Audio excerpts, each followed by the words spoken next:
आज आपने जंतर मंतर पे आके बैठे हैं, आपने जो इशू लेके बैठे हैं उसके बारे में जानना पहले आप अपना इंट्रोडक्शन दीजिए। मेरा नाम राहुल तिवारी है। मेरा नाम सतनाम है। जो इशू लेके आप बैठे हैं वो इशू इलेक्शन कमीशन का ईवीएम मकसद है, तो उसमें आप लोग क्या चीज दिखाना चाहते हैं जो इट इज पॉसिबल डेमोन्स्ट्रेशन पे वो चीज हम लोगों को साइंटिफिकली इट इज करेक्ट और इनकरेक्ट। ठीक है, तो मैं थोड़ा सा बताना चाहूँगी कि हम जो आज ये ईवीएम का डेमो दिखा रहे हैं, हम ये बिल्कुल नहीं कहते कि ये इलेक्शन कमीशन की मशीन है। ये एक डेमो मशीन बनाई है जो कि हूबहू वैसी ही है जिसमें वोटिंग प्रोसेसिंग इलेक्ट्रॉनिकली होता है।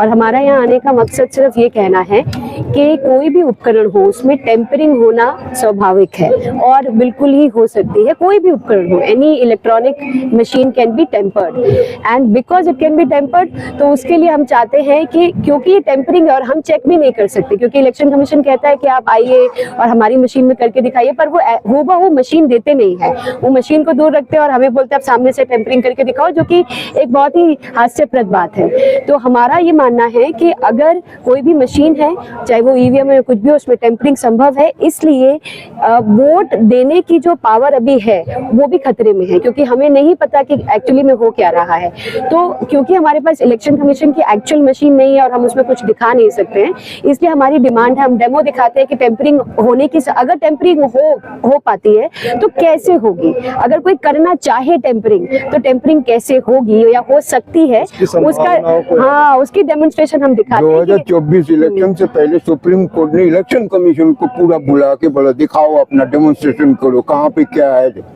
इलेक्शन कमीशन को 4 दिन तक बैठा के सुप्रीम कोर्ट इस चीज के बारे में जानकारी ले, वो जो चीज जानकारी जो लिए हुए थे सुप्रीम कोर्ट, उसके बाद सुप्रीम कोर्ट ने बोला है कि जो ये 100% गारंटेड नहीं है। बिल्कुल बिल्कुल। तो उस जगह पे आप क्या बोल सकते, आप बताइए। देखो, जो मशीन में प्रोग्राम डाला जाता है, चाहे वो कोई सीएनसी मशीन हो जिसमें प्लास्टिक की चेयर या फिर लोहे का कोई आइटम बनता है, उसमें हम जैसा प्रोग्राम डालते हैं वो मशीन वैसा ही रिजल्ट देती है। ये इलेक्ट्रॉनिक वोटिंग मशीन है, उसका डमी हमने बनाया है, क्योंकि चुनाव आयोग ने आज तक हमें मशीन नहीं दिया। ठीक है, अगर कोई बंदा हमें मशीन दे तभी तो हम उसके अंदर खोल के देखेंगे भाई आपने क्या डाला है क्या नहीं डाला है। तो उन्होंने दिया नहीं, उन्हें 40,000 का टीडी चेक दिया गया। हम लोग अब चाहते हैं कि बैलेट पेपर से वोट देने का नागरिकों का विकल्प हो। हम चाहते हैं पोलिंग बूथ में आप चाहे ईवीएम रख दो और बैलेट पेपर भी रख दो। जिसको बैलेट पेपर से देना होगा बैलेट पेपर से दे देगा, जिसको ईवीएम से देना होगा वो ईवीएम से दे देगा।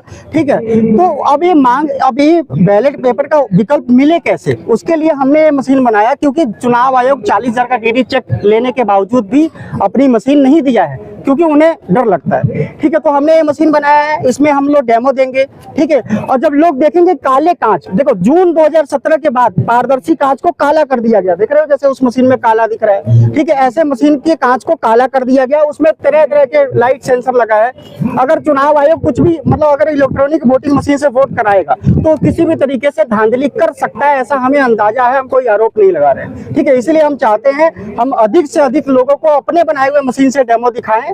जब भारत के 95 करोड़ मतदाता आज देखें, 10 साल के बाद देखें, 5 साल के बाद देखें या 1000 साल के बाद देखें, जब तक 95 करोड़ मतदाता अपनी आंखों से डेमो देखेंगे कि काले कांच के पीछे किस तरीके से प्रोग्राम से धांधली हो सकता है, ठीक है, तब तक वो बैलेट पेपर का मांग नहीं करेंगे। ठीक है, हमारा काम क्या है कि अधिक से अधिक लोगों को डिजिटल तरीके से या फिर ऐसे सामने से हम डेमो दिखाएं, ताकि लोग हमारे आंदोलन में शामिल हो और आगे जाके बैलेट पेपर से वोट देने का विकल्प मिले। ये प्रोसेस जो आपने अभी जो डेमोन्स्ट्रेशन कर रहे, why it is so much delay, why it was not in 2024 election, before election? मैं आपको बताता हूँ। देखो 2019 में हमने दिसंबर में शायद पहला डेमो दिया था। ठीक है, देखो हम लोग कुछ 2-4-10 एक्टिव कार्यकर्ता है दिल्ली में, हमारे पास जितना संसाधन है उसके हिसाब से हम करते हैं। हमारा चावड़ी बाजार में ऑफिस है। कोई बंदा अगर मान लो ऑनलाइन कुछ वीडियो देखता है या फिर कोई संपर्क करता है हमसे, ऑफिस में आता है, तो हम उसे डेमो दिखाते हैं। ठीक है, अब मेरे पास कोई 1 लाख रुपए नहीं है कि महीने का मैं खर्च करूं, या हम सभी लोगों के पास मिला के 1 लाख रुपए का फंड नहीं है कि हम लगातार डेमो देते जाए। ठीक है, जब भी हमारे पास संसाधन इकट्ठा होता है तो हम लोग कोई ना कोई तैयारी करते हैं जिससे कि लोग डेमो देखें। ठीक है, तो ऐसे है भाई, तो और उसके तहत आज हमने रखा। इलेक्शन के बाद और इलेक्शन के पहले दोनों में तो फर्क है। हाँ, हमेशा इलेक्शन के पहले भी देते हैं हम, इलेक्शन के बाद भी देते हैं, तो इलेक्शन के टाइम में भी देते हैं। इलेक्शन के टाइम पर आपने डेमोन्स्ट्रेशन किए थे। और दैट मींस इट मींस मतलब ये लोगों को अवेयरनेस लगे हुए है जी जी और जिसकी वजह से रिजल्ट समथिंग डिफरेंट हुआ है। जी।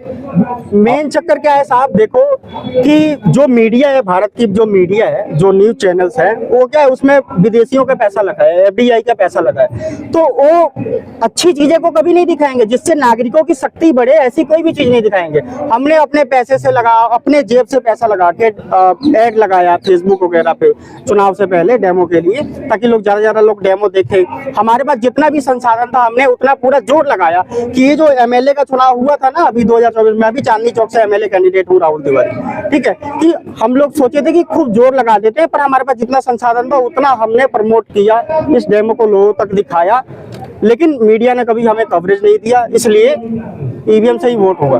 ठीक है, तो जैसे ही 95 करोड़ लोग देख लेंगे फिर वो लोग हमारी आंदोलन में जुड़ के बंद कराएंगे। आज जो आप यहाँ पे जो डेमोन्स्ट्रेशन दिखा रहे, तो ये साइंटिफिकली इनकरेक्ट करेक्ट नहीं, इसको करेक्ट कहा ही नहीं जा सकता।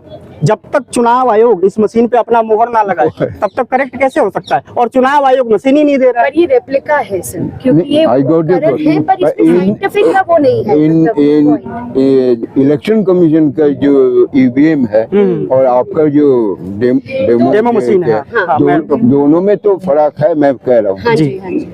What you are doing here demonstration, उस प्रोसेस जो है इट इज करेक्ट। बिल्कुल सर, तो अगर आप पहली बात हमें दो चीजें देखने कि हरि प्रसाद जी ने इलेक्शन कमीशन का 2010 में इलेक्शन कमीशन का वीडियो का जो मशीन थी वो चुराई थी, और उनको उसके लिए वो भी मिला था, मतलब दंड भी मिला था। और उस एक्चुअल वीडियो मतलब उस पे मशीन पे उन्होंने पूरा वीडियो बना के दिखाया, आप यूट्यूब सर्च भी कर सकते हैं, हरि प्रसाद जी का वीडियो है 2010 का ईवीएम हैक के नाम से, कि किस तरीके से एक्चुअली मशीन पे करके दिखाया उन्होंने। तो उन्होंने एक्चुअल मशीन पे करके दिखाया। दूसरा, हम हूबहू नहीं भी बना पाए तो जैसे जिस तरह वोटिंग होती है उसका एक रेप्लिका है ये, उसकी कॉपी है ये, कि इस तरीके से अगर टेम्परिंग की कोई करना चाहे तो ये संभावनाएं है टेम्परिंग। यूएस में इलेक्शन हुआ है, वहाँ पे भी कभी भी ईवीएम यूज नहीं होता है, लेकिन हमारा देश में ईवीएम यूज होते हैं और मैनिपुलेटेड होते हैं और मिसप्लेस। जी जी जी, बिल्कुल सही कहा आपने। और इसीलिए हम चाहते हैं कि अगर इतना डेवलप्ड कंट्री भी ये इतने जिसको कहते हैं टेक्निकली एडवांस कंट्री भी ये मानता है कि ईवीएम में धांधली हो सकती है और इसलिए वो ज्यादातर यूज नहीं करते, बहुत कम जगहों पे वहाँ यूज होता है, तो फिर हमारे देश में ऐसा क्यों हो रहा है? तो हम ये नहीं कह रहे कि ईवीएम हटा दीजिए, ठीक है, अगर आपको ईवीएम चलाना है, कई लोगों को ईवीएम पे विश्वास है, तो हम उनसे जाके झगड़ा नहीं करना चाहते कि गलत है, पर हम कहते हैं कि जिसको विश्वास नहीं है, जिसको अंदेशा है, तो उसके लिए बैलेट पेपर, साथ में बैलेट पेपर का भी ऑप्शन रखना चाहिए। तो जिसको ईवीएम से देना है वो ईवीएम से दे, जिसको बैलेट पेपर से देना है बैलेट पेपर से दे। तो ये हमारी मांग है, उसी के लिए हमने ये demonstration. Thank you very much.